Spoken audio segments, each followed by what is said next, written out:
There's a portrait of Josh where it looks like he's about to do slam poetry. I have a fidget ring. You can spin it. The JJ patches. We got anime Josh here. Flower crown Josh here. We have a pen. Magnet hoodie. Ow. We love the Flowers tour. Please make it loud for Josh Johnson!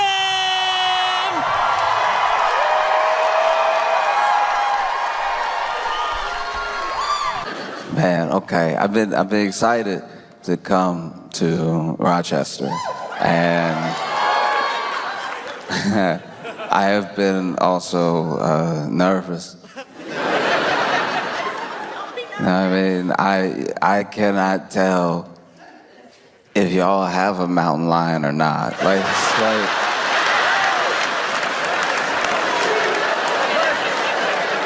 Listen, I can only go off of what I've been watching. And what I've been watching, I'll just walk you through it. What I saw was a news report. This news report was of someone's Ring camera. I like that the whole community is involved in the surveillance. I like that this wasn't CCTV footage. This was, a person's Ring camera. And in the Ring camera, there is what might be, probably is, definitely looked like a mountain lion going for a late night stroll. Fantastic.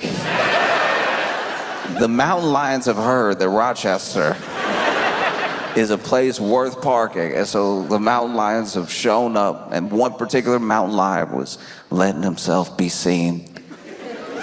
That ended up on the news where I saw it, and I was like, that does look like a mountain lion. But then the internet being the internet, there were plenty of people that were like, mountain lion, that's a cougar.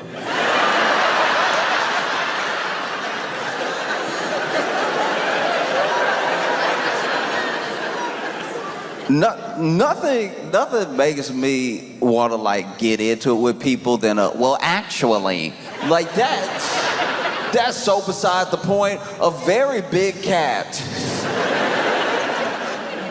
is walking around Rochester. Cougar, mountain lion, help me with the major difference. And then people started to. Initially, when the report came out, there was a shelter-in-place order, right? And I heard about the shelter-in-place order, and I was like, order? Who was fighting to get outside knowing there was a mountain lion out there? Who was like, y'all know I always wanted to pet one. This is so unfair. Every time something fun happened, I gotta stay inside. Shelter-in-place order is crazy. I saw people commenting online off the video, and I saw some people that were like, "Aww."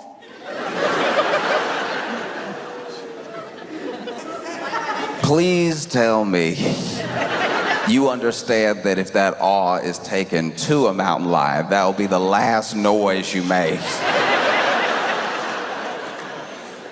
Oh, so sweet.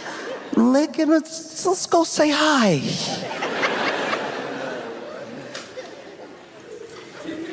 Aw. Aw. Wow, okay. And then from there, people contacted the zoo, and to y'all's credit, y'all's zoo was like, hey, nah. Everybody here's supposed to be here. Okay? We not just loose with the gates like some other zoos have been.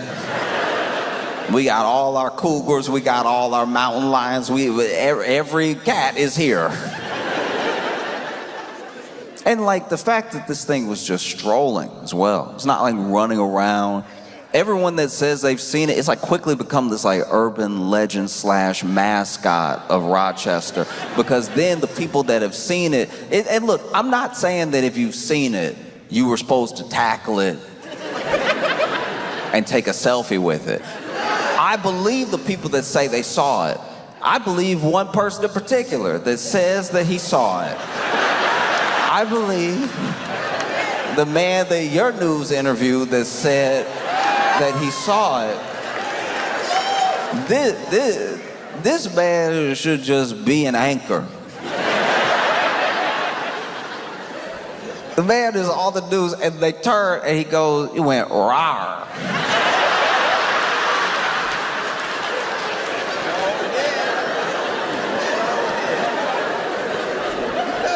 And I was like, go on. So far, this is very believable. He's like, it went rawr, and I was like, ooh, I'm good. No, none of that. No. I like how that's how you get away from wild animals. It's like, because admittedly, look, I'll tell you, as a black person, that's exactly what's happening. If you see a wild animal out in the not wild, you start conversing with it like somebody you owe a lot of money. Hey, look, no, hey, listen, no, look, no, please, no, no, bruh, no, thank you, no, please. Look, nah, later maybe, but no, not today. Oh, Lord help me, oh. This man gives this interview, he says he saw a row, and then he was like, no, I'm not messing with you, no, thank you, no, I'm out of here, no, I'm not, I don't mess with lions, tigers, bears, good policy. These are good things to keep in mind. I don't mess with any of them. And then my favorite thing about the interview wasn't that he was like, it could be anywhere. It could be in those bushes, as this man looked up.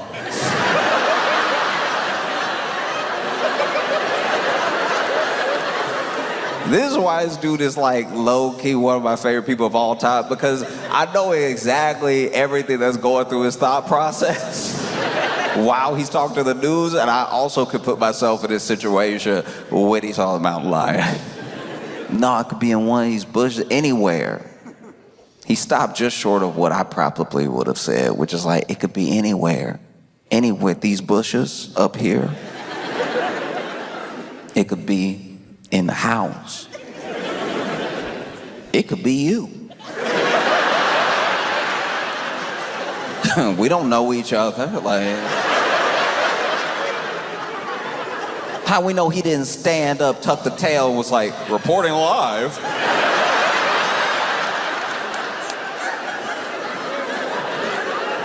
Matter of fact, roll up your sleeves. Let me see how furry you are. No, my favorite thing about this interview was that this man gave the interview in broad daylight, explaining what he saw while holding a bat.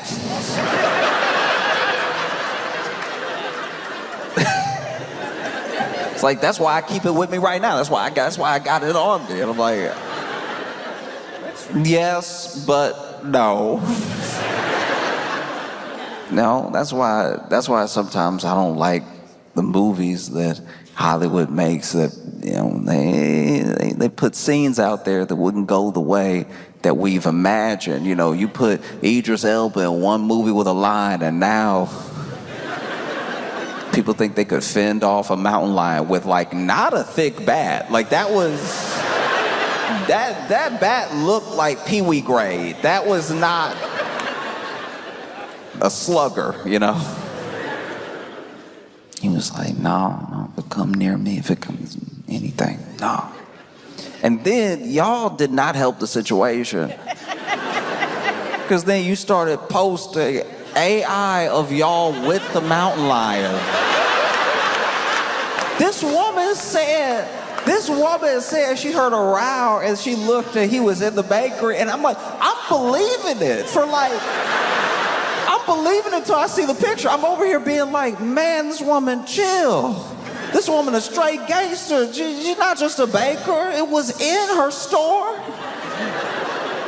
And they showed the picture. I was like, y'all gotta stop playing. This is supposed to be the news.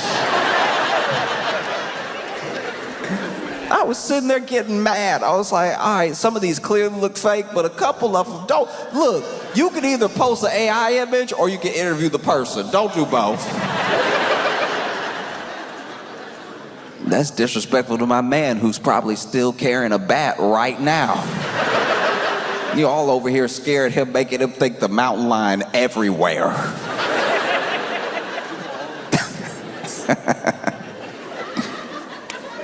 That is, no, look, don't approach a mountain lion.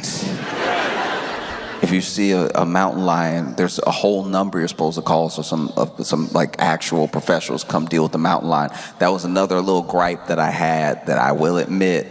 I was like, because I was in my head, I'm like, I'm coming to Rochester. What if I see his mountain lion? I should probably memorize this number. And instead of being in any way catchy, in any way memorable, this number isn't 1-800-SIGHTING. That would be too many numbers, I understand. But like this number is just 1-375-2280. Like it was just such a regular number. I was like, no one will remember that. You couldn't even make a number. You couldn't even make it like 1-800-GET-CATS. Not even try. Now I'm over here, I see the mountain lion, I don't have a bat on me, anything. I'm doing the regular thing, the thing that we know to do. No, I'm not messing with you. I'm not playing with you. Get away from me. Oh no, oh geez, right? And now I'm trying to call the number and I'm like, 1.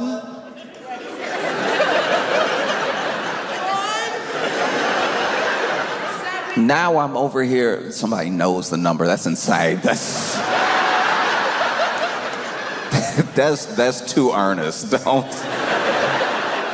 That's we. Imagine though, because this is my thing. This is just my thinking. If I saw the mountain lion, right, and it was over here, not just minding its like ring camera business, not just going about his day. Maybe I saw the mountain lion. The mountain was like, "Hey, city ain't big enough for the both of us." I'm not gonna lie, just for the sake of brevity, I would probably call 911. But the idea that there's a whole extra set of numbers to call if you see the mountain lion makes me wonder that like if you call 911, they'll be like, a mountain lion? You called the wrong 911. Look, I'll give you the number call, write it down. You can't transfer me? No, we 3 numbers, they're 10 numbers. You just can't transfer like that. It doesn't work like that. Yeah, I'm just praying I have a good time in Rochester and I don't see a mountain lion in the very high bushes y'all have. Y'all have been busy since I've been gone. Y'all have had a string, multiple robberies. See, I haven't even specified yet, and y'all have had a string of robberies of the mail. I was reading about it, mail carriers are getting robbed, and that's just, I like an unboxing as much as the next person, but like that's truly insane. It's mail. It's more likely you stealing bills. Imagine. Oh, would have been great if somebody had robbed my house when I only had bills in it, you know? I can't even imagine what that would be like for the mail carrier, because it'd be different if you're like a Brinks truck. It'd be different if you went to wherever, because they go everywhere and they do these shipments from different places and stuff. It would be different if you went to like you know, some grocery store, they had to do their deposit. You show up with the truck. They always have like 2 of them there.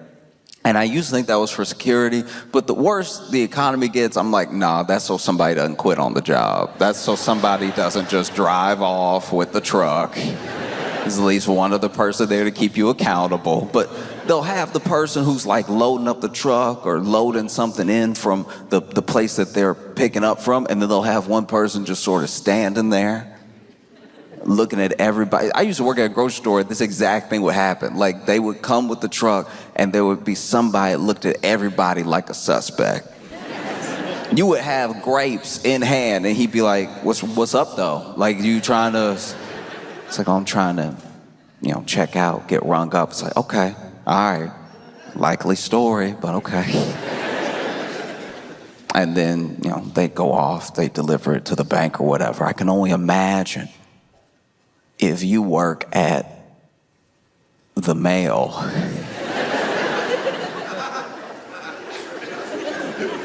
And somebody roll up on you. Maybe they have a gun, maybe they don't. And they're like, hey, come up out of everything. I don't even think you'd be trying to be brave. I think out of genuine confusion, you'd be like, the mail? Yeah, everything you got. It's like, I can tell you right now, because of the route that I'm on, none of these about to be checks. You know what I mean? Because it's not even like they're robbing the mail carrier of like the best neighborhood. You're just robbing the mail in hopes. It would be different if this was like the 1800s.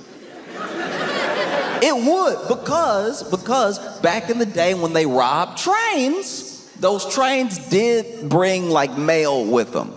And a lot of that mail was like, you know, from bank to bank, or somebody sending something to someone that was precious. You know, you had these great train robberies and everything. Now, you'd be sorely disappointed if you were to hop on an Amtrak.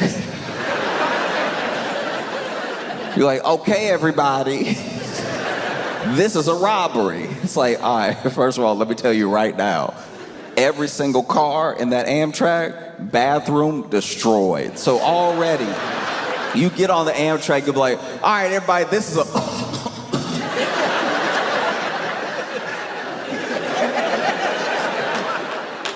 Oh, one of y'all sick? What? Because people used to carry their belongings on them, and now it's just one belonging. Like now it is, the phone's more important than the wallet. For some people, the phone is the wallet. That's why when some people forget their phone, I'm like, y'all didn't take life seriously at all today. Do you know what I mean? Like it's one thing if I forget my ID, or if I forget one of my like cards, or if I forget my keys or my AirPods. Like, you do the little check before you go, make a song out of it, right? It's very different if you decided, hey, I'm gonna put everything in the phone, that way it's all in one place. Some people even put the card in the little pouch behind their phone. I remember the first time I saw that, I was like, this is a horrible idea. Just attaching the wallet to the phone. And they're like, no, now everything's in one place. I'm like, yeah, you made it easy for the mugger. That's all you did. You still gonna be forgetful. I don't know why we think that like changing that thing will like change us. Do you know what I mean? My friend is very forgetful. But then he's like, no, if I just put it all in one thing, I'll be fine. I'm like, no, you'll forget more at once. Your day will be worse. Because then, I already saw this, right? You saw that they put the phone into the back of the case, into the wallet, right? All one thing. Then they were like, why even use a case? Let's just mush the credit cards into the phone, let everybody pay with their phone. So now, a lot of my friends don't even carry credit cards. It's just the phone. So now when you forget your phone, I'm like, who are you? The phone was your ID, it was your credit card, it was your phone. This is what's crazy about losing a phone now, not just on top of not just on top of like how much we keep in it, but my friend locked himself out of his house because he had put his keys in his phone. Because you know they have that thing now where certain scan, you can scan and then just boom, click, and then the door opens. He did that because he was like, why keys? Keys are so archaic. Why am I, and then pitched it to me like this. Why am I just walking around all day jingling? What am I, the crypt keeper? Why am I running around here, cling, cling, cling, cling, cling, cling, cling, cling? No. That is entertainment for babies, all right?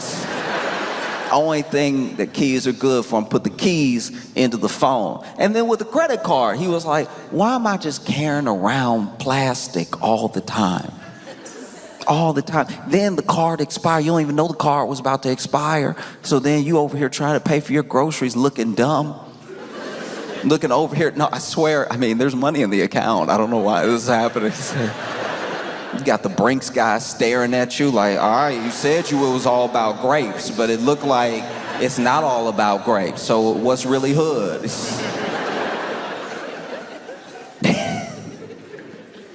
Now I put the card in my phone. I put the keys in my phone. I got everything all the time. And I'm like, all right, but what happens when you don't have the phone? Because you're telling me all this as like the reason to put everything inside of one thing. But now you're locked out.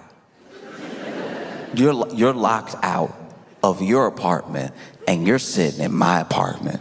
Somebody who uses a key to get in. I don't know. I feel bad for you. You gotta use this archaic technology. You gotta turn it with your wrist like you're from 2000 BC.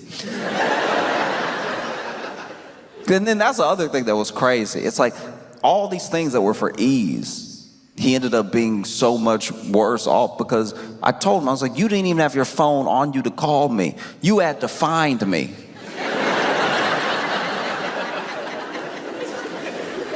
Do you realize how much crazier that is?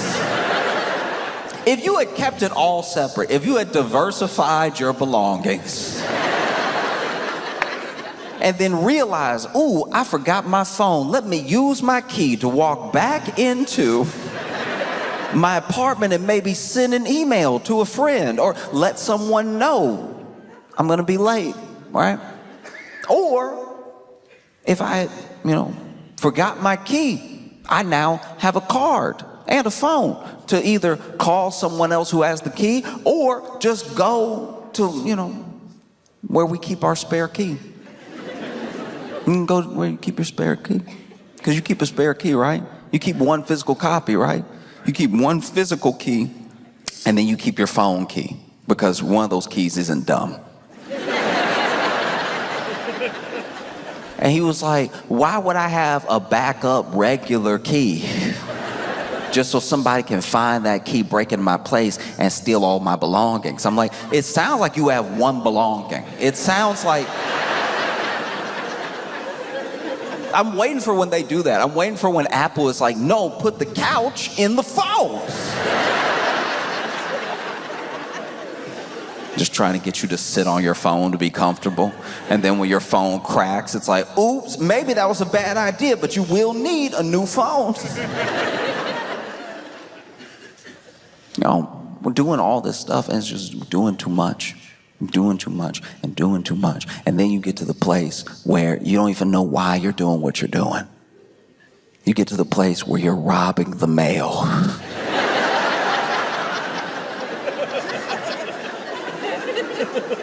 Truly for what? At best, it might be like a blender.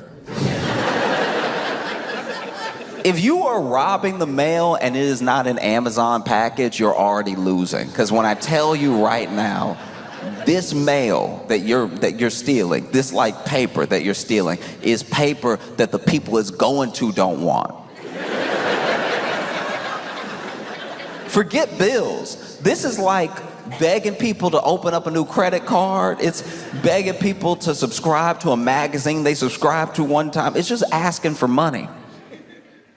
And then you do that, and then you open all that mail in your place, which is also against the law. You doubling up on felonies. What's the plan here? Because now you've opened the check.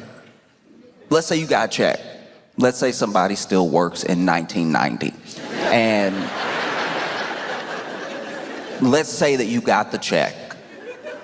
What is the plan now? To go to the bank and be like, hey, I'm 8 people.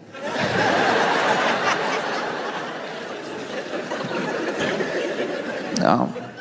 But who knows? Maybe the banks in Rochester just cash whatever y'all bring. I have no idea. Maybe this makes sense.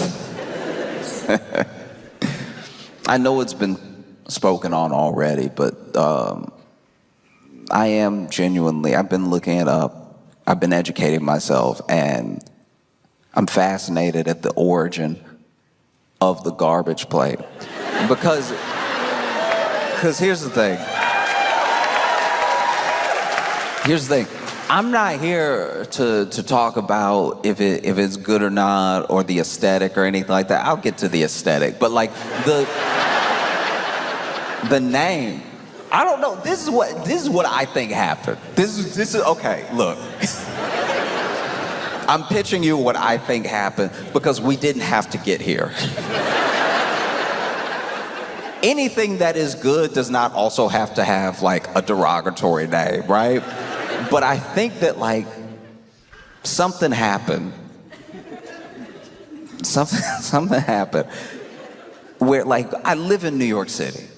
I live in Brooklyn, and New York City is very dirty. There's a lot of garbage out.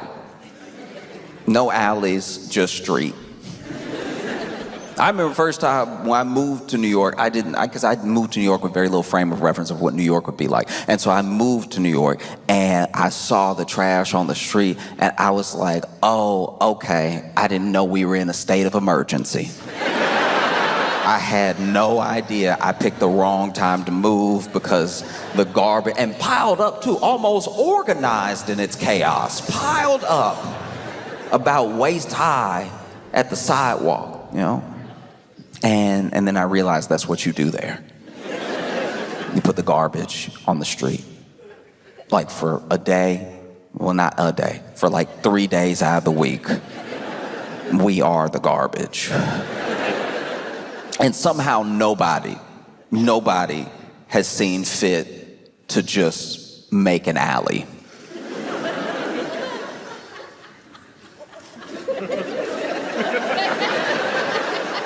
Isn't this one of the oldest cities in America? At any point in time, somebody could have been like, look, we're gonna have to like eminent domain this one brownstone so that everybody doesn't have to live like the apocalypse happened 5 months ago.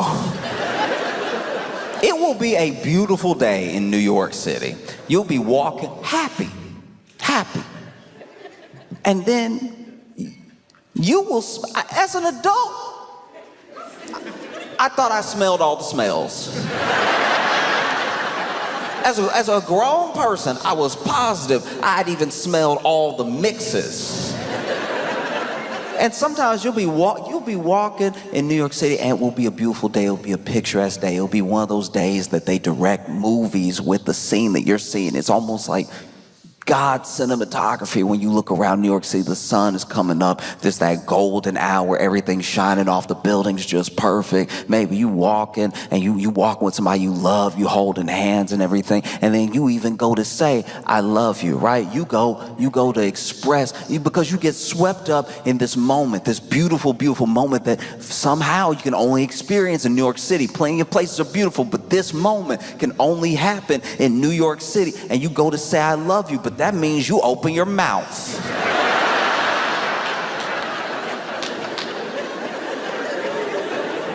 And so now this person whose eyes you were looking deep into, you go,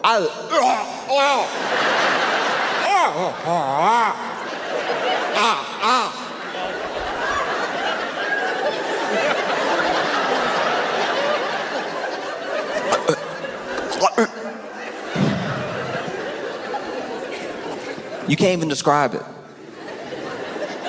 You can't even describe. The only thing that even comes close to it is if you like ran onto like an Amtrak train with the bathroom door open. You've never felt or smelled anything like that. You felt like you were walking through a cloud when it happened. And now you're doubled over. That moment has happened in New York City for as long as New York City has been around. Since its founding. Since they were like, no, just mush them together. Nah, everybody want to live here, mush them together. No, it's and on top too, let's build up. No, it means more trash, but it means more people to, pay more taxes for us to still not have figured this out. Look, it's a phenomenal idea. There's no way, no, you can't cut through these buildings. You can't tear something down. No, that'd be crazy. This thing is worth $2 million. This piece of property that nobody wants, that no one will ever want, is also worth $2 million.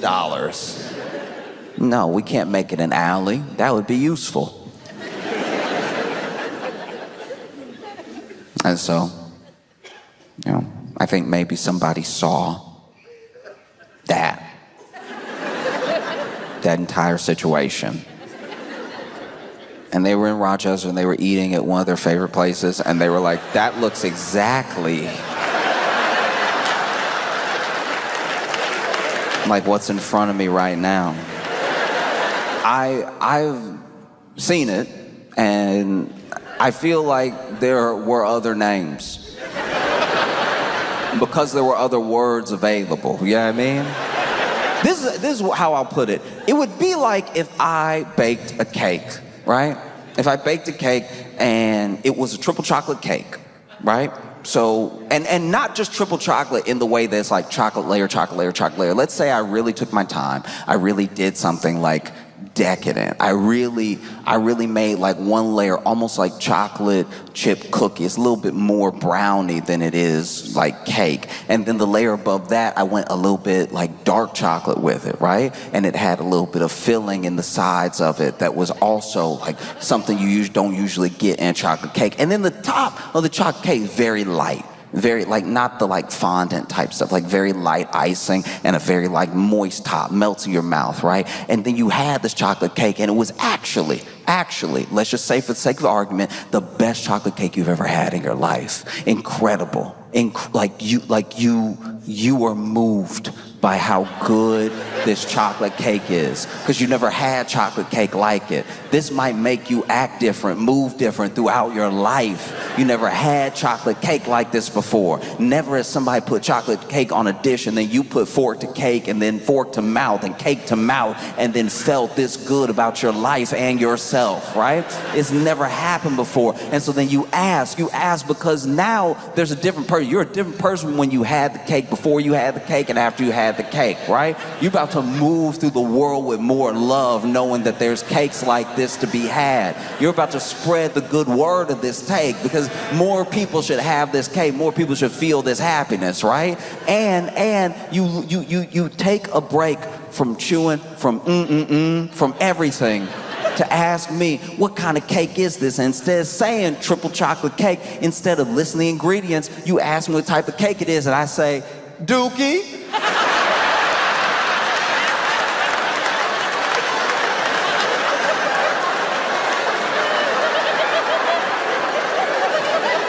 called it Dookie, because, you know. No, because when you look at the plate, you know what I mean? No, it looked like Dookie, so I called it Dookie. That makes it more enticing, doesn't it? Have another slice of Dookie. That's when I garbage plates.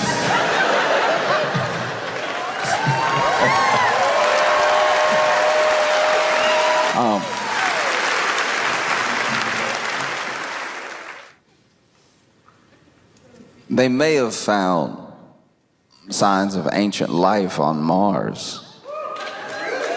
And I don't know how that helps us.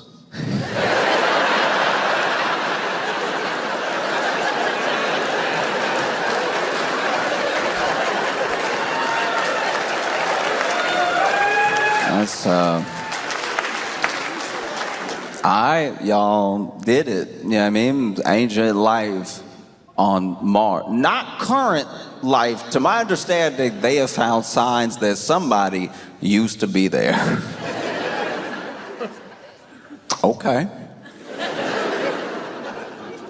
All right.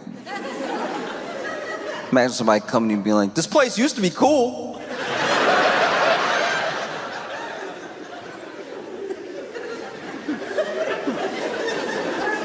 Because I've thought about that. I've thought about how, what if, let's just say, for the sake of argument, what if there was like ancient life on Mars? And like ancient beings, we're not talking about like little microbes or anything like that, like intelligent beings. Like obviously we would call them aliens and everything because they're over there, we're over here. But like they lived on Mars. And then even though they're intelligent beings, they didn't always act in a way that was intelligent. You know what I mean? They didn't take care of themselves, each other, or their planet. And maybe they built out systems that didn't actually benefit all of them, just a few. And then it got to a point where they were not just unhappy with each other, they were unhappy with their planet, a planet that they had basically ruined. It used to be dope, and now it's whatever it is now. And so then they worried that there was no way to reverse course. There was still time, but they were like, what are you gonna do?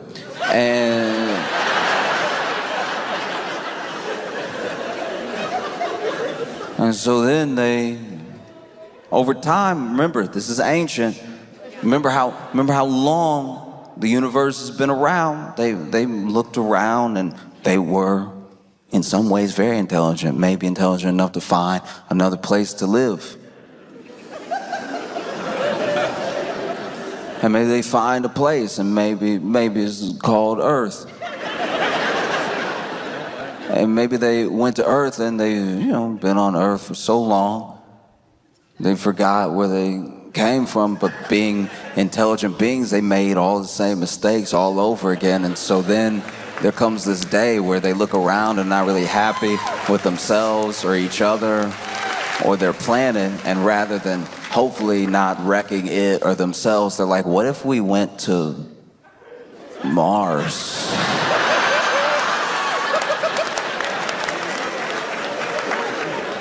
I don't know, maybe there's something there.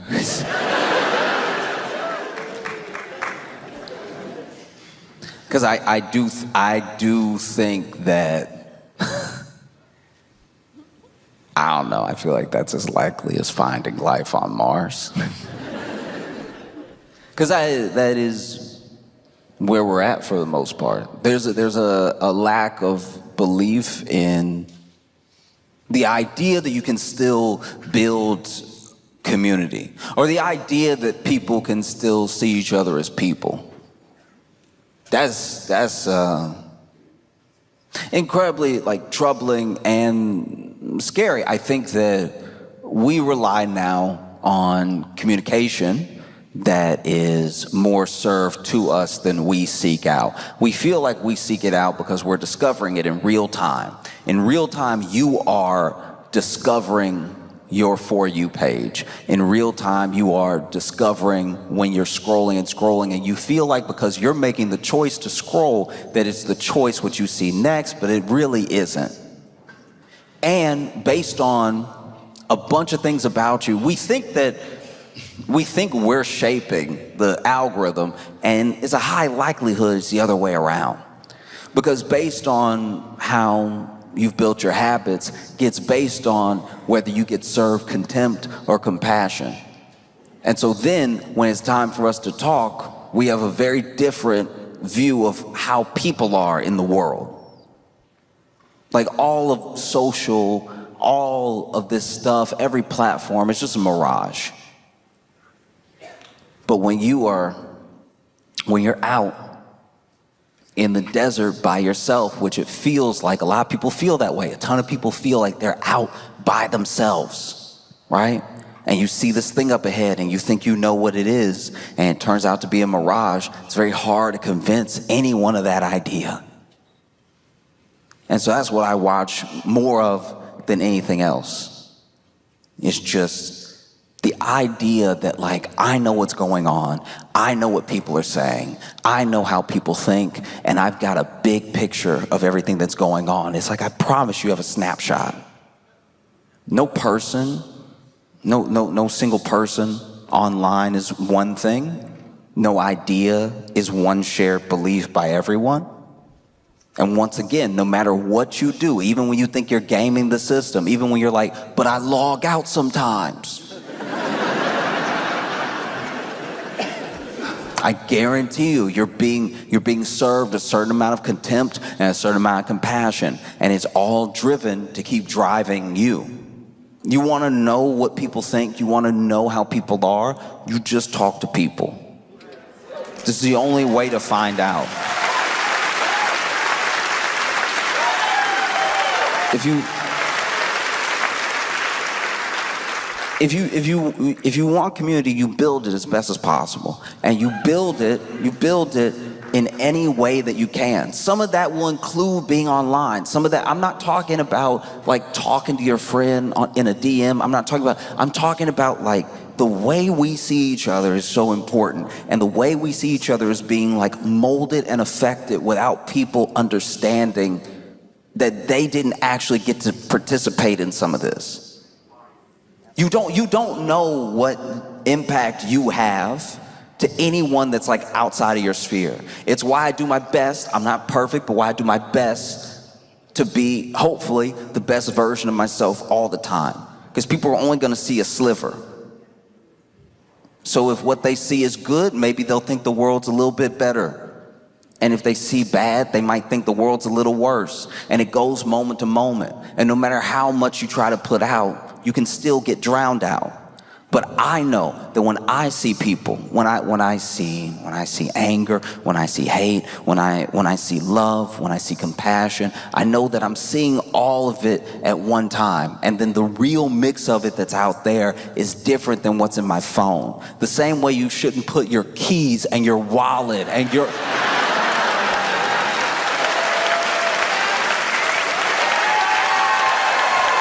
Do you know what I mean?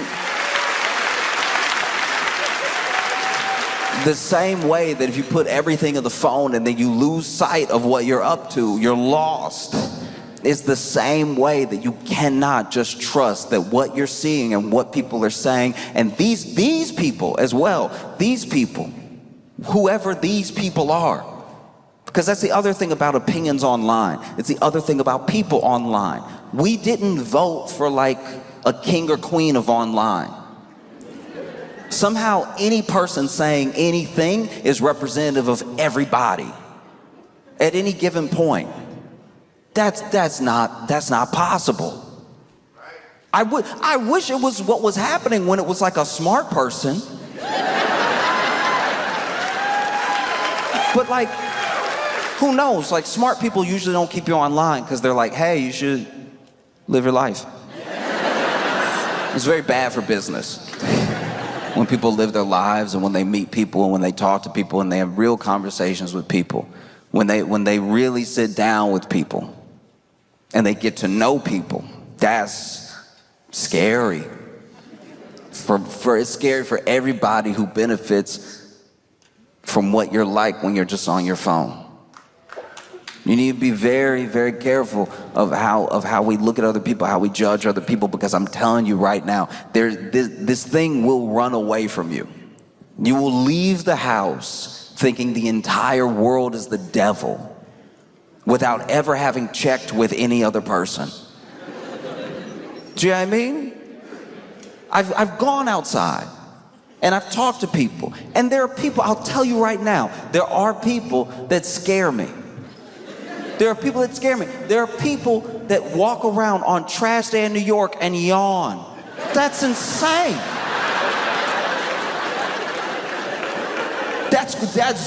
It does. I don't know if it gets crazier. That's terrifying. And I'm talking like hot summer trash day. Not today, Satan. No, I see that, and I'm not gonna lie, I cross the street. I treat them like they got a pit bull. I treat them like, you know? Well, yeah.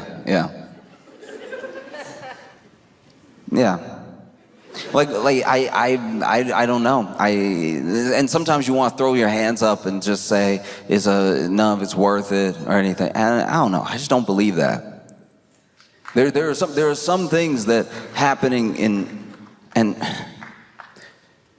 your response, what you put out into the world, it is coming back.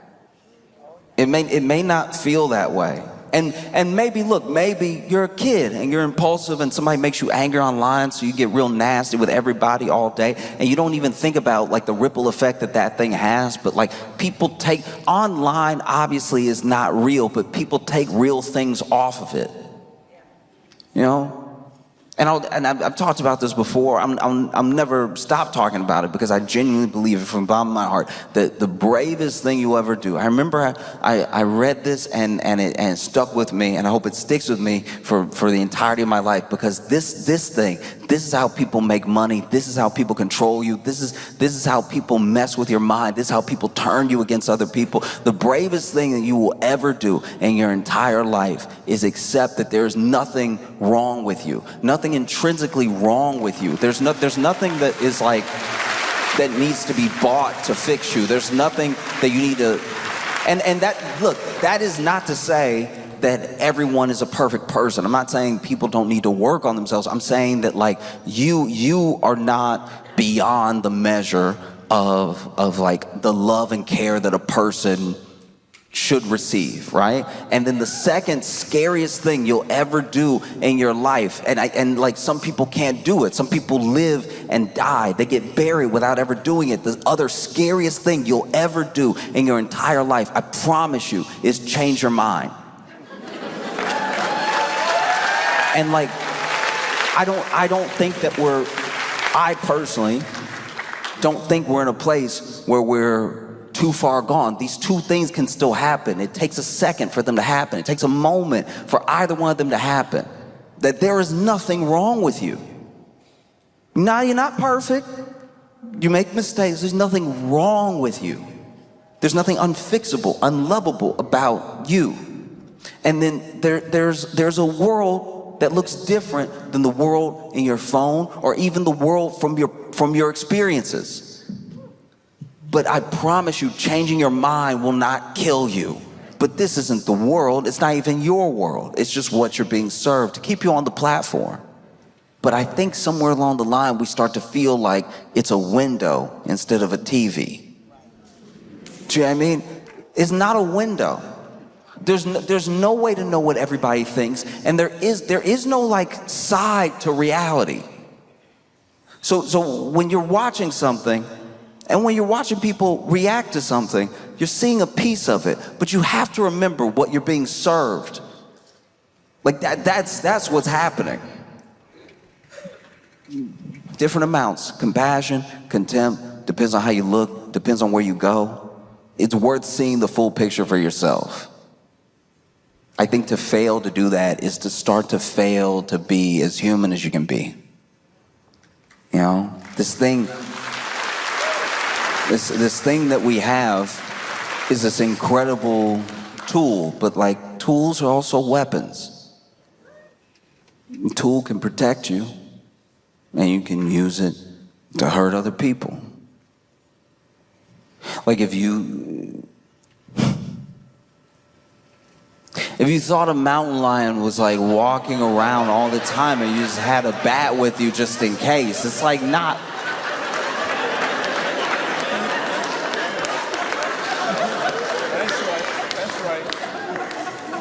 But these things are tools, and it's very important to remember who's using the tool. We think it's us all the time, and I think that is a mistake. To think that we use it, that it doesn't work the other way around ever. I love you all, and I appreciate every single one of you. I don't want to see.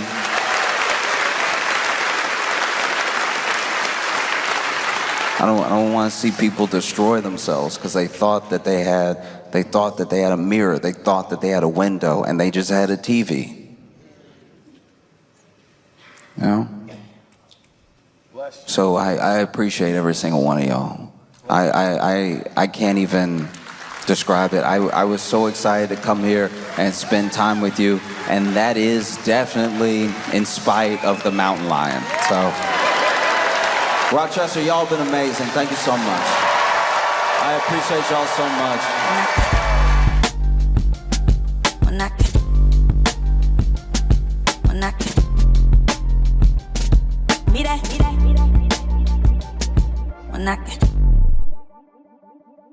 Give it up for Josh Johnson.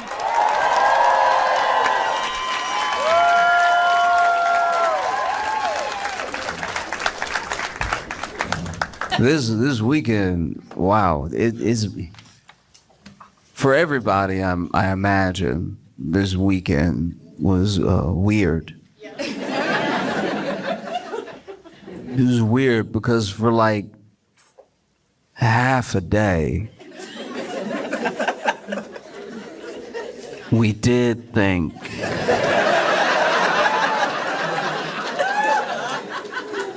Half a day. That's so long. Half of a day. It's a very long time to think the president. And then, you know, we found out, oh, that wasn't the case. And they posted, you know. The news reports came out. They were like, the president's been found golfing in Virginia. It's like, don't say found like that. Found. Like a lost senior. Found. It's insane. Just say he was golfing in Virginia. Found in Virginia? It makes it sound like the White House didn't know. I'm pretty sure they drove him. Found. 12 hours is too long to think somebody's dead.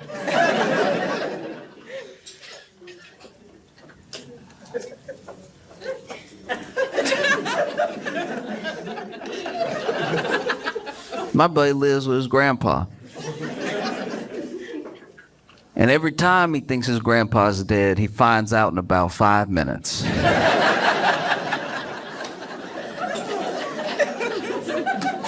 His granddad does that sleep you only do when you old. You know that sleep where you like. Yeah, I mean, like I don't know why, but like it seems like after 70. People just sleep with a little bit too much neck. You know what I mean? Like, His granddad can't just go to sleep. He always hit the. Like, that's a very dead way to lay. That's how Talia died at the end of Dark Knight Rises. She's like.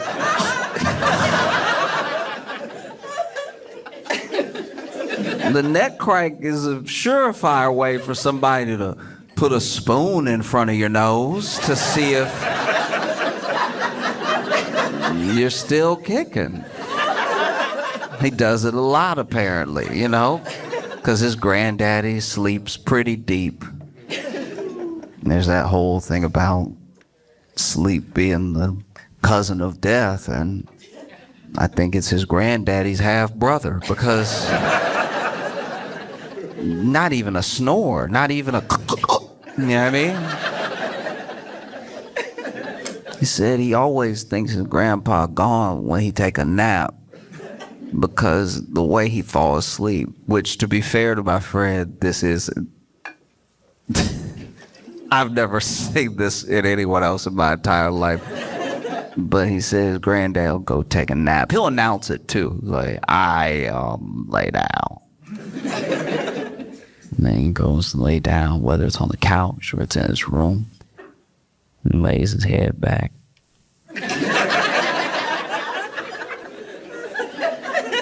And he said the way his granddaddy falls asleep is he takes a deep breath. That's a great way to look dead. This man goes to take a nap, lays on the couch and goes,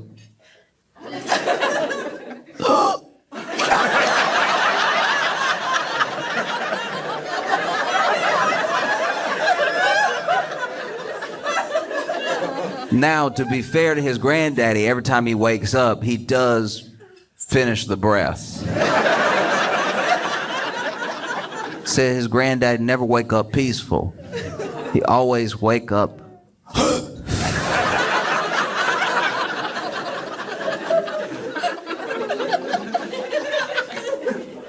But even then, he's never wondered if his granddaddy was gone for 12 hours.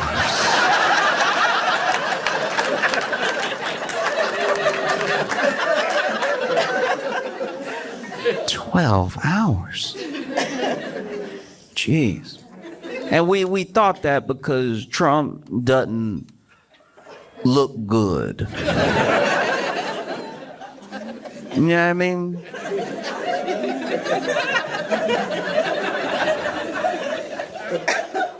He just finally looked like he act like. You know what I mean?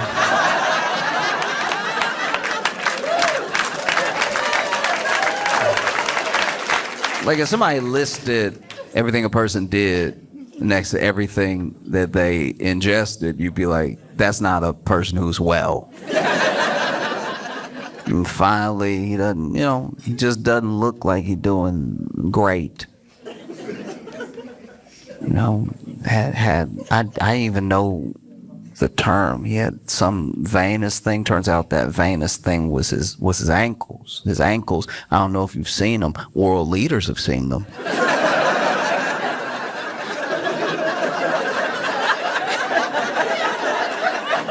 World leaders have had to sit there and not look.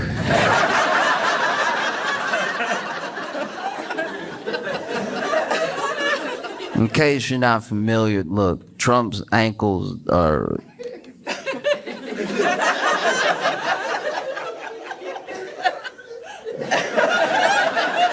No, his ankles just sitting there looking, caked up. Like...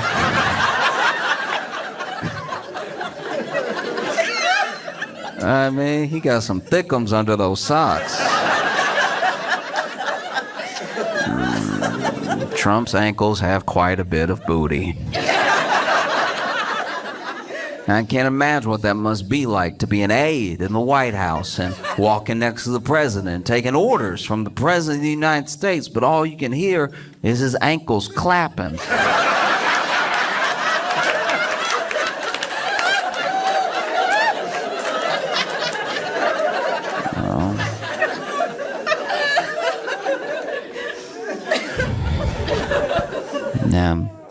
tough. It's tough, it is. It's like his ankles and then his hand. That hand.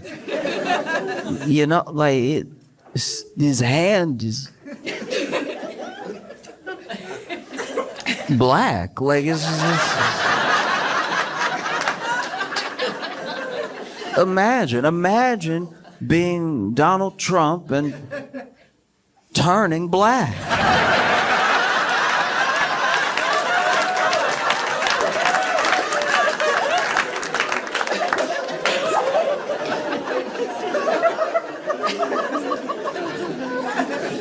No one's more upset than him.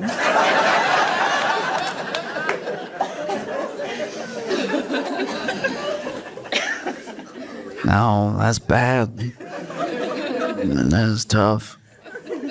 You know, he's over here trying to live, and if you just don't have something on the schedule, people assume.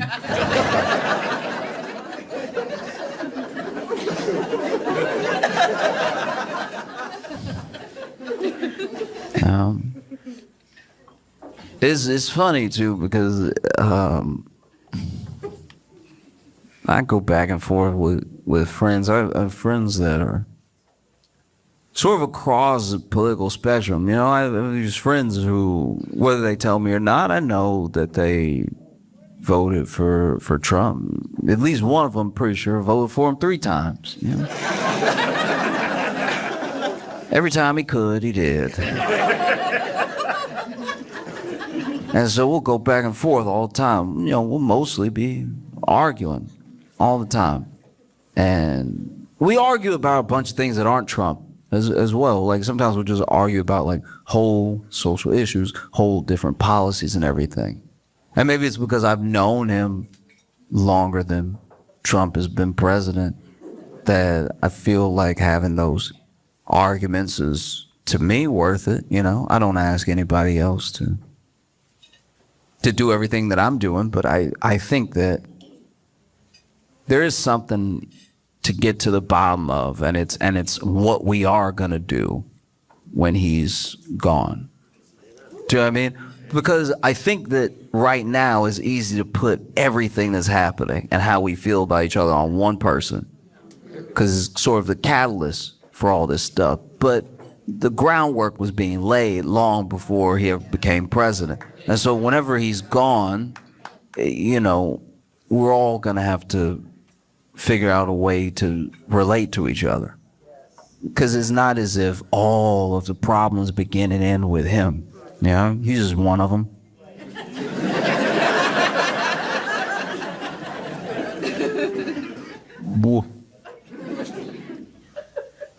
But I don't know.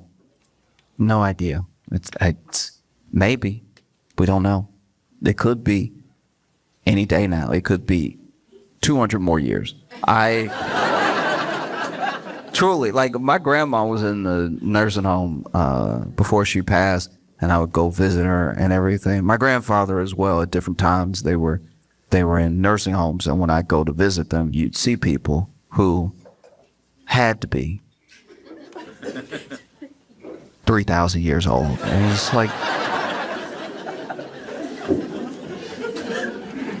I don't know, you know, you try to live a life that's full of love, and like you try to make memories and moments with family, with strangers. You want to have a full life.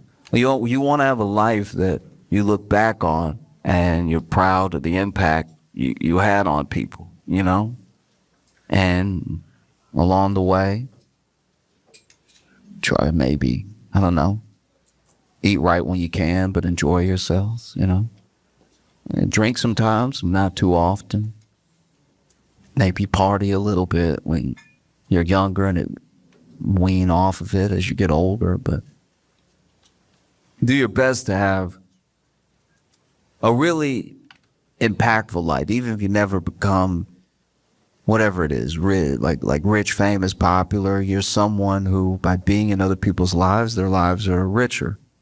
And Same way that trees in the forest have roots that overlap, your life impacts other people's lives. You create ripple effects and create positive change in the world. And hopefully by doing all the right things, you have a good long life. Or you could be the devil and probably live way longer, like way longer. So many of those people in that nursing home were very mean. They were so mean. I was like, man, life must run off hate fuel. How are you this old and mad you're alive too? Be sitting there, none keeps you alive longer than sitting in a rocking chair and not rocking.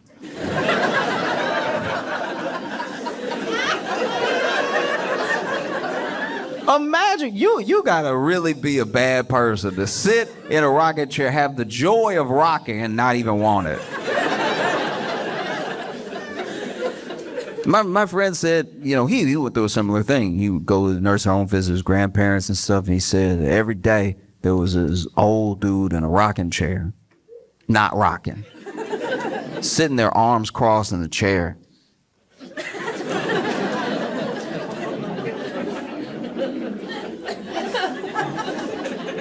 Everybody walked by. People would say hello to him.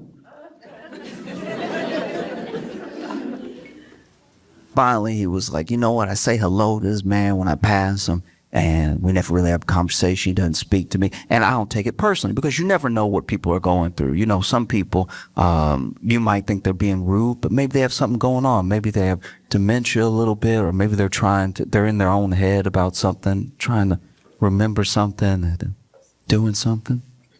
So he said, I'm gonna make a point the next time I go there to have a conversation with him. You know what I mean? Because that's the one thing he said he never saw anybody do. And so next time he went to visit his grandpa, on the way out, he walked up to him and he was like, hi, how you doing? The man said, I'm alive. And he's like, well, I hope you're having a good day. He's like, why would it be a good day? And, well, you know, it's nice outside and everything, sun shining. You're in a rocking chair. And he was like, I'm in a rocking chair. I don't like this rocking chair. I just sit in it so nobody else cares.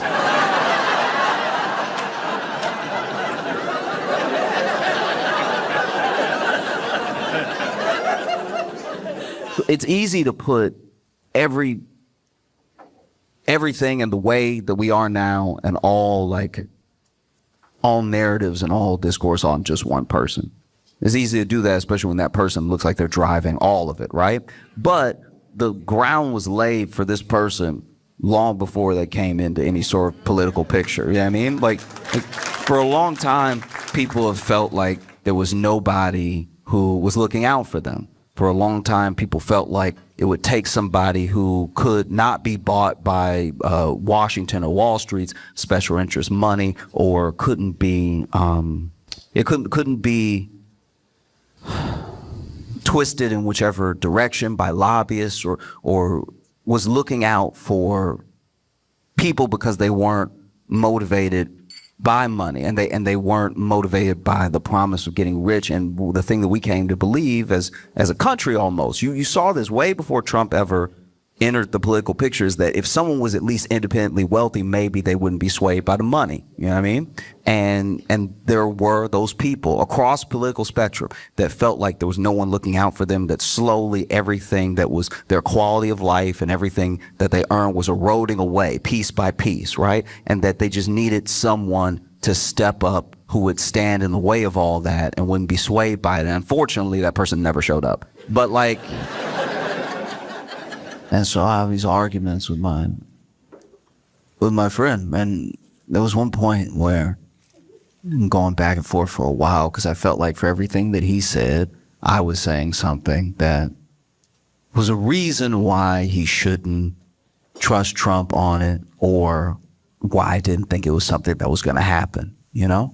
And finally he goes, well, you know, he's a businessman. And I had heard this before, and he said he's a businessman. And I was like, oh, he's a businessman. He's a businessman. He is a businessman. He's a businessman, though. No, like he is a businessman. He is a businessman. He is a businessman. He's a businessman. He is a businessman. You said he's a businessman, and he's a businessman. You told me he's a businessman. I've heard this before. He's a businessman. I'm just making sure that I understand what you're saying. He's a businessman. He is a businessman. He's a businessman. So even you didn't say good businessman. You said,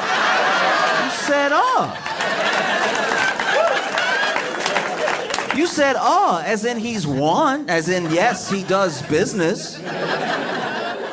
It's a businessman. Yeah. He's a businessman. He is a businessman that bankrupted a casino.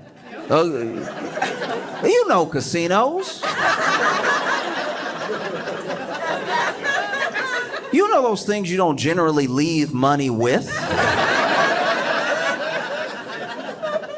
He bankrupted a casino. He's a businessman. He bankrupted a casino. A casino, though. He's a businessman. It's a businessman. Bankrupted a casino. And look, I'm not a businessman. And I don't own a casino. In fact, whenever I go to a casino, I don't even gamble. I just do the show. I've done some shows at casinos. And then, I do the show, and then I go back to my room. I leave. Like, I don't know the ins and outs of running a casino. I hardly know what it's like to really, enjoy yourself at a casino, walking through and playing games and stuff. I've walked with other people as they've wanted to gamble and stuff like that. I've been awkwardly standing there, but I don't know what it takes to run a casino. And maybe this casino, maybe I'm throwing this out there as an olive branch. One of many I'll extend. Maybe this casino, this one, maybe had those slot machines that really give you credit for how hard you pull them.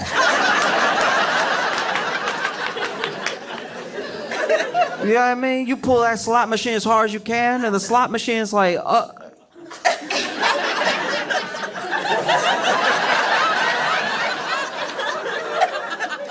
okay, Daddy.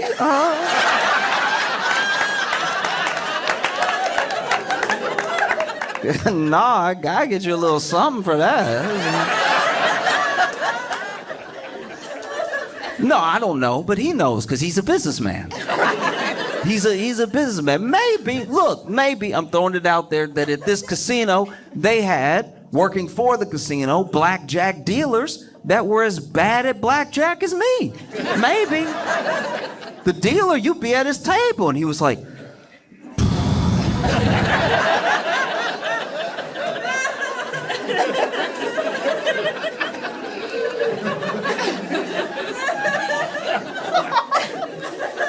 you said hit? You sure? Okay. And you win again. All right, wonderful. I don't know. He probably knows because he's a businessman. Maybe this was one of the only casinos in all of America, maybe in all of the world, the only casino with clocks.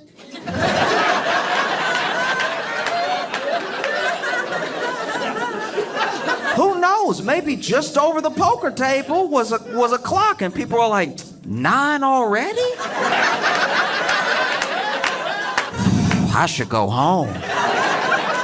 I've been here for quite a while. I don't know, but I'm sure he knows because he's a businessman. He's a businessman. Bankrupted a casino. A businessman. And look, it's a casino.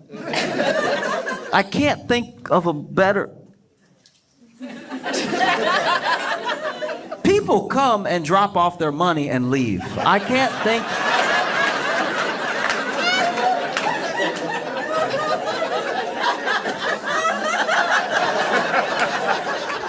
I am not a businessman, but I can't think of a better business to make money. You can't even have casinos everywhere. But, you know, this is my thing. A part of me does understand how someone could think all we need to do is get a businessman in there to fix everything, because I think that America runs so much like a business, even in the parts that it shouldn't, that obviously we're going to think everything translates to business. You know?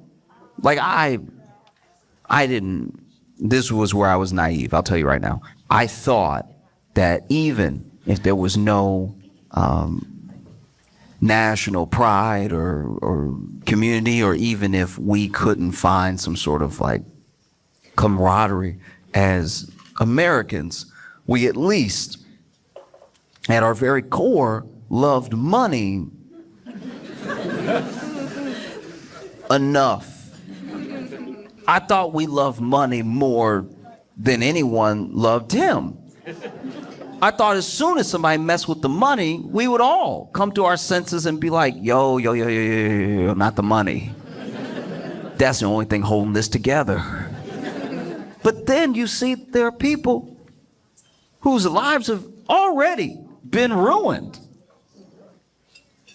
Because of his policies, you could lay all the blame at his feet, and they're like, I'll figure something else out. You'll figure something else out. That's crazy. That's a crazy thing to say. Especially when, like, what? 12 months ago, you were screaming about eggs. And now your business is in shambles. And you're like, who can say? That felt insane.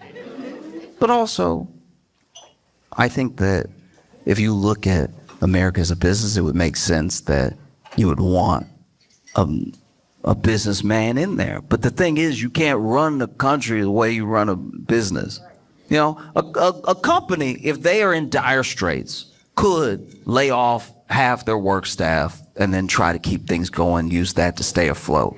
A company can buy back its own stocks in an effort to enrich itself as a company, make those stocks worth more. A company has a fiduciary responsibility to its shareholders. A company technically does more for its shareholders than the government does for its people. And so I could see how people would be like, oh, we'd at least like to get that.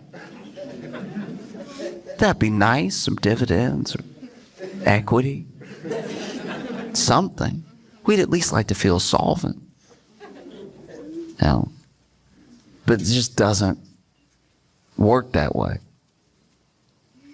And I don't think it should. I think that a business now is very different than a business before. Like there's a thing that happened, and maybe it's only like my frame of reference because of age and everything, but I think that something happened in 2008 that we haven't recovered from still, which is that, like, for the first time ever, companies that truly screwed up beyond measure, like actually beyond measure, like they should have crashed everything.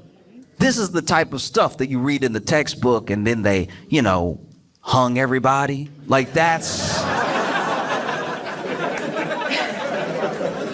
We don't realize it, but that's the level of like nasty that it got in 2008. If you had, knocked off a couple hundred years and put it in France, there would have been a guillotine. You know what I mean?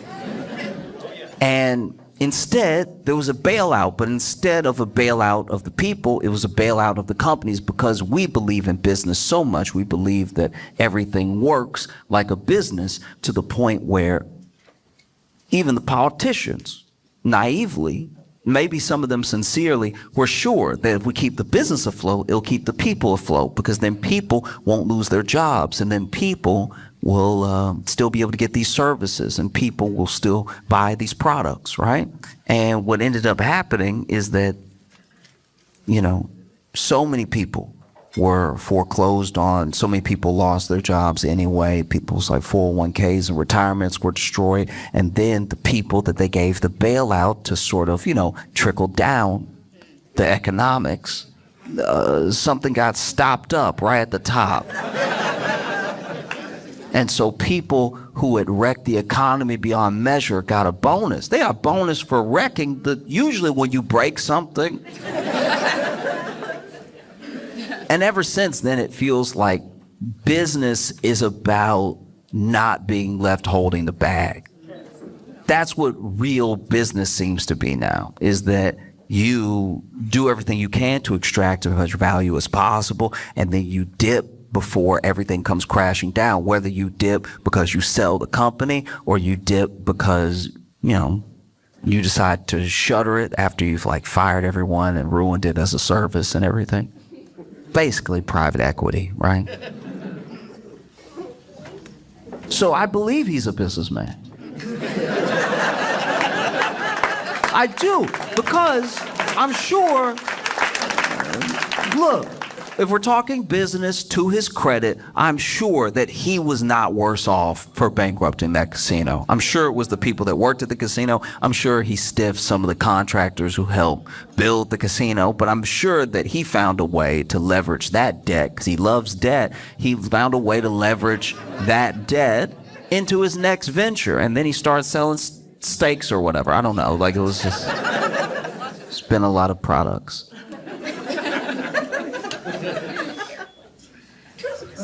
You know what else it is too, is that you can't focus too much on this one person. It makes him more important than he really is. I understand that he's president, I understand he's one of the richest people in the world, but as far as importance, it's about what lasts, This dude, no wonder we thought he was gone. He went on Fox News. No wonder we thought he was gone. Trump went on Fox News. Everybody forget this. Trump went on Fox News and just started randomly, no one asked him, randomly talking about how he was trying to get into heaven. And it's like, then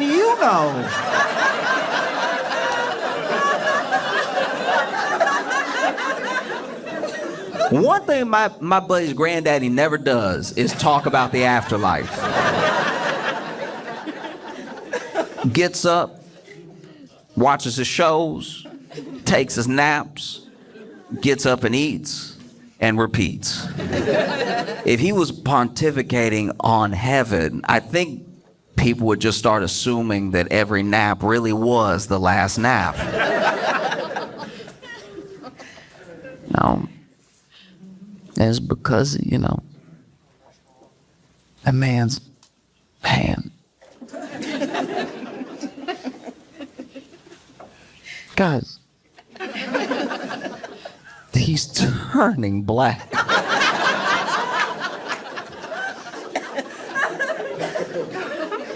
But I don't, look, I truly, I talk about Trump because he's in the news, but I don't really care about Trump. I care about people. What's going on with people? All of this is going to outlast this one person, And even in California, you see in California, where there was one case, it seems contained and already treated and everything, but it is happening. One case of plague. You know plague.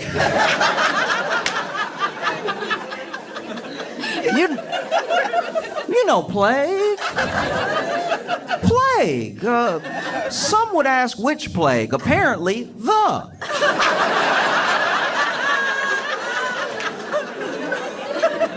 You know plague from the producers of the Middle Ages. Plague. You know plague. Don't act like you don't know plague. You know plague. It's plague. The reason Europe's not bigger. Plague.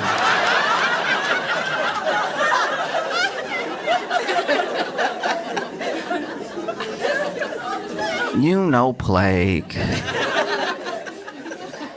And no matter how much you may hate Trump, you gotta admit, this is some pretty bad luck. He 2 for 2 on presidential terms and plagues. That's crazy.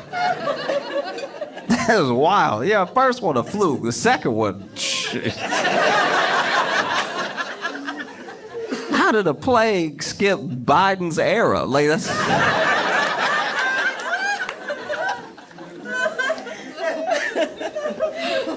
Plague.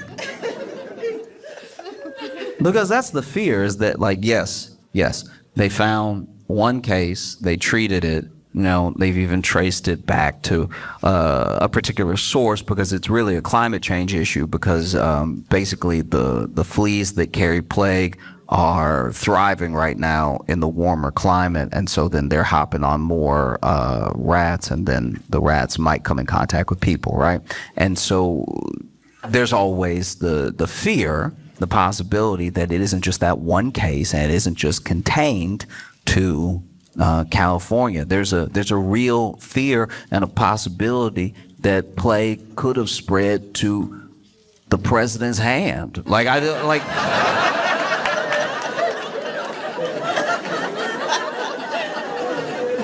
It's possible. Because what we did, and how do I put this? What we've done in the U.S. as far as presidents is it's not exactly like we're picking young ones. You know what I mean? Whatever you do, whatever that thing is, whether it's law, is military, or it's business, we seem to want you to have a wealth of experience in that field. Because there's going to be 3 branches of the government, and you may not be familiar with all of them. Even if you're a career politician, you may not know how to like wade perfectly through all of them. But, you know, if you have a lot of experience in one thing, that could win you the trust of the people. And we haven't had a young president in a long time. I mean, like, Kennedy was one of the, like, young ones, like a young guy being president. And we haven't really done that again. Like, you know, what we've done is we've let confidence and swag make up for youth. If you are the president and you present yourself in a way that makes us feel good, we will turn that back over to you in the sort of social capital that youth usually carries, right? Because we want you to have experience, but at a certain point, we have to be realistic, right? Like, Bill Clinton wasn't young, but he had a saxophone.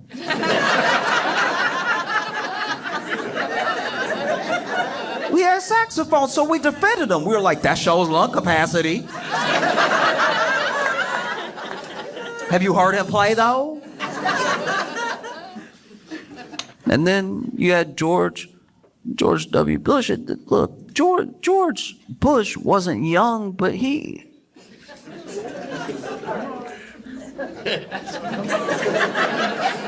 I don't know, he just had like a childlike wonder to his...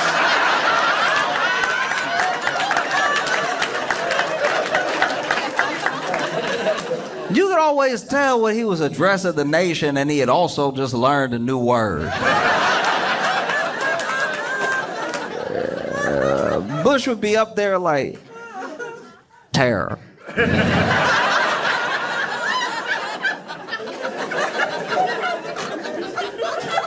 Did I do it good?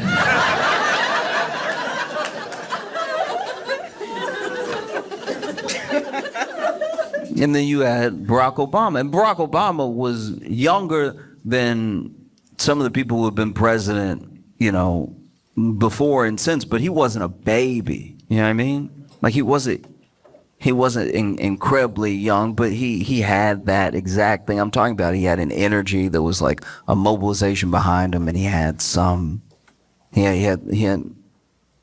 like some measure of charisma that made up for any youth he might have been lacking. You know, I remember when Barack Obama sang that Al Green. That was incredibly uncomfortable.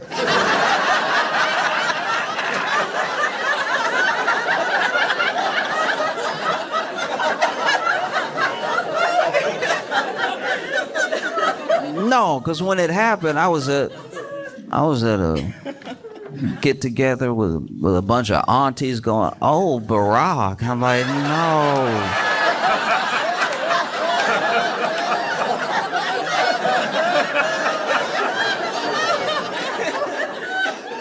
No, I'm trying to have my dinner right now. What you doing?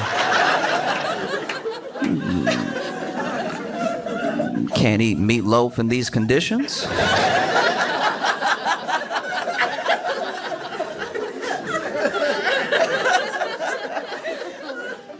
And then you went from Obama to Trump, and Trump had that energy. He had people behind him, and he came off youthful because he was like a schoolyard bully.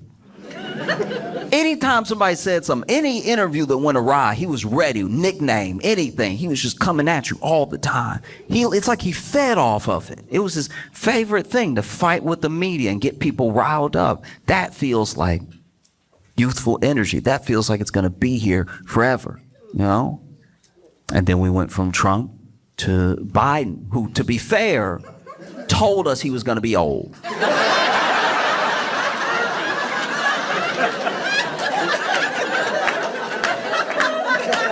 I've talked about this before. We were coming at Biden. We asked Biden, and Biden was like, "Are you sure? I got a Werther's in my mouth right now."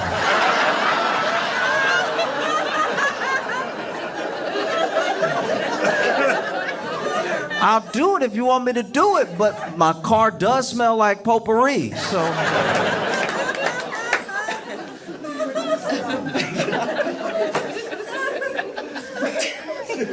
I'll do it. If y'all want me to do it, I'll do it. For real. If y'all like, no. Like if I'm the only one that can stop them, if I need to do it, I'll do it. But just know, when I shake world leaders' hands at the G7, G20, whatever,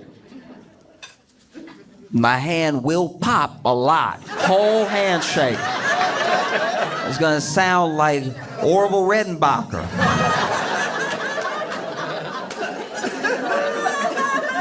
But if y'all insist.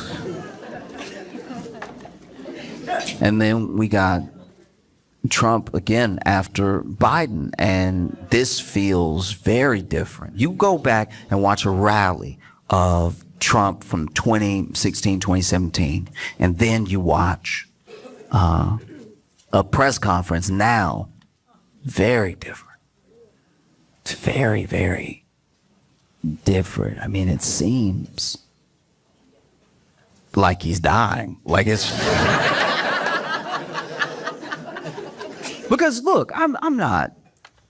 It's not lost on me that to be an American, to live in the U.S., you have to become, or at least have an understanding of what you need to do to be a semi-good capitalist, right? And there are people that ask the question, how can you fight for a more equitable world while you're living in a system that is corrupt? And I look at it the way I look at when I travel and I meet people who live in the country, but they don't speak the language, right? Like, your native language is compassion and charity. You weren't made specifically to speak the language of margin calls and derivatives, dividends and everything.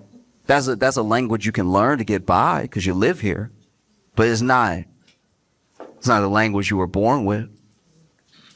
When your parents are raising you, or when you have fond memories of being a kid, they all come from things much, much deeper than money. And then as you get older, you clearly need money to get by.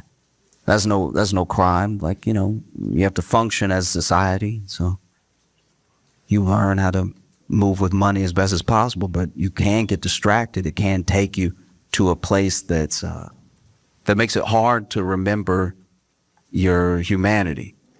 You know what I mean? Like, some people look at anyone who has succeeded in business as someone who must have earned it, but that's not how all business works. You know what I mean? Like, if I own a house and I set it on fire and I run out of the house, am I a genius, or did I just have an insurance policy?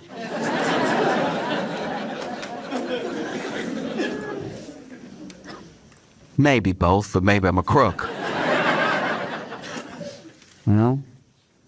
Like, only solvency that you have to contend with is your soul. You know what I mean? The solvency is defined by a company's ability to pay its long-term debts, right? If a company's not solvent, you have no trust in that company, and you probably shouldn't invest in that company. And as long as we're keeping it to financial terms, a soul works in a similar way. Depending on your belief system, depends on if your solvency, your long-term debt is to God or family, your community or a cause. But like, you can tell the difference between a religion and a cult by how they measure those solvencies. You know what I mean? I'm not saying that every major religion doesn't have its blemishes. It has people, so it's going to have plenty of mistakes in its history. But, you know, a religion that only speaks to what is deeper about you and what is in you and what happens outside of all of this is probably worth looking into, worth reading about. And anything that brings it all the way down to the material good is probably a cult. You know what I mean? Just because a cult usually wants your money. They start off pretty good. A cult usually starts off with like a great party or something. And then like, I don't know, in about 3 weeks, they're like, hey, how much do you make? You know, dividends work the same way. Dividends get paid out. Companies will pay dividends to their investors, and those dividends go to shareholders. They go to investors, and if you have ever been the beneficiary of someone's kindness or goodwill, then you have dividends to pay throughout your life, you know? And I don't know if that can be understood if you only understand business. You know? Country isn't a business. It just isn't. You know what I mean? Like,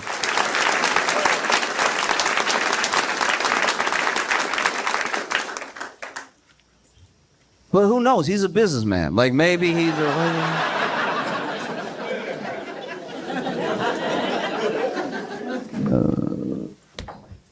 Trump is a businessman the way JFK Jr. was a pilot. You know what I mean?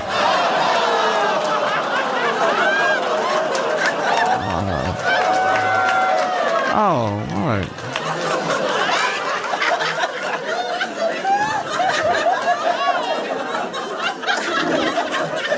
No, you should groan. You're on the plane.